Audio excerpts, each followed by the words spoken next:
नमस्कार, जय श्री कृष्णा। भगवत गीता के सीरीज में आपका स्वागत है।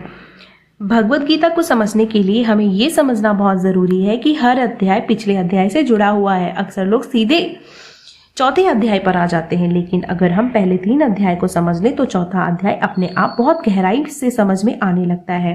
पहले अध्याय में हमें अर्जुन का मन दिखाई देता है। युद्ध शुरू होने से पहले ही अर्जुन टूट जाते हैं। उन्हें लगता है कि अपने ही लोगों को मारना पाप होगा, इसलिए वह अपना धनुष नीचे रख देते हैं और कहते हैं कि मैं युद्ध नहीं करूंगा। यह सिर्फ अर्जुन की कहानी नहीं है, यह हर इंसान की कहानी है जब वह कंफ्यूजन में होता है। दूसरे अध्याय में भगवान पहले आत्मा का ज्ञान देते हैं और कर्म योग का मूल सिद्धांत बताते हैं। भगवान कहते हैं कर्मण्येवाधिकारस्ते मा फलेषु कदाचन। भगवान कहते हैं कि इंसान का अधिकार सिर्फ कर्म करने में है, फल पर नहीं। लेकिन यहाँ एक बड़ी समस्या पैदा होती है। अगर फल के बारे में सोचना ही नहीं है तो क्या कर्म करना ही छोड़ देना चाहिए? यहीं से अर्जुन के मन में और कंफ्यूजन पैदा होता है। तीसरे अध्याय में भगवान अर्जुन के इसी भ्रम को दूर करते हैं। भगवान बताते हैं कोई भी व्यक्ति बिना कर्म के नहीं रह सकता। कर्म करना प्रकृति का नियम है, लेकिन कर्म स्वार्थ के लिए नहीं, कर्तव्य के रूप में करना चाहिए और यही कर्म योग है। अब यहाँ एक बहुत बड़ी बात उठती है, अगर कर्म करना ही है तो सही कर्म क्या है? कौन सा कर्म हमें बंधन में डालता है और कौन सा कर्म हमें मुक्त करता है? यही वह जगह है जहाँ अध्याय 4 का आगमन हुआ। इमं विवस्वते योगम प्रोक्तवाहनम वयम विवस्वानमन्वे प्राह मनुरिच्छा कवि अव्रवेद। भगवान कहते हैं अर्जुन, यह योग जो मैं तुम्हें बता रहा हूँ यह कोई नया योग नहीं है, कोई नया ज्ञान नहीं है।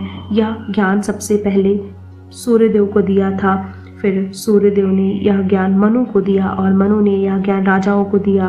मतलब यह ज्ञान हजारों वर्षों से चला आ रहा है। यह ज्ञान समय से भी पुराना है और सत्य सनातन है। जब संसार अज्ञान में डूबा था तब यह ज्ञान प्रकाश बना था। लेकिन यहाँ अर्जुन के मन में एक बहुत स्वाभाविक प्रश्न आता है। अर्जुन सोचते हैं कृष्ण तो अभी मेरे सामने खड़े हैं और सूर्यदेव तो बहुत प्राचीन है, तो फिर कृष्ण ने सूर्यदेव को यह ज्ञान कैसे दिया? अपरम भवतो जन्म परम जन्म विवस्वतः कथमेत द्विजानियाम त्वमादो प्रोक्तवानिति। अर्जुन कहते हैं आपका जन्म अभी हुआ है और सूर्यदेव बहुत पहले हुए हैं, तो आपने उन्हें यह ज्ञान कैसे दिया? तब भगवान कहते हैं अर्जुन, मेरे और तुम्हारे बहुत जन्म हो चुके हैं, मुझे सब याद है लेकिन तुम्हें नहीं। यहाँ भगवान एक बहुत बड़ा सत्य बताते हैं, आत्मा का जन्म बार बार होता है।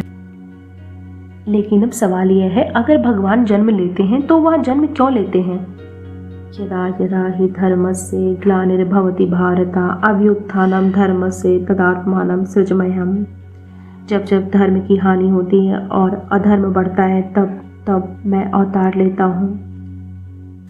जब सत्य की आवाज़ दब जाती है, जब अन्याय बढ़ जाता है, जब इंसान धर्म भूल जाता है और अधर्म राज करने लगता है, तब समय पुकारता है और कृष्ण फिर से आते हैं।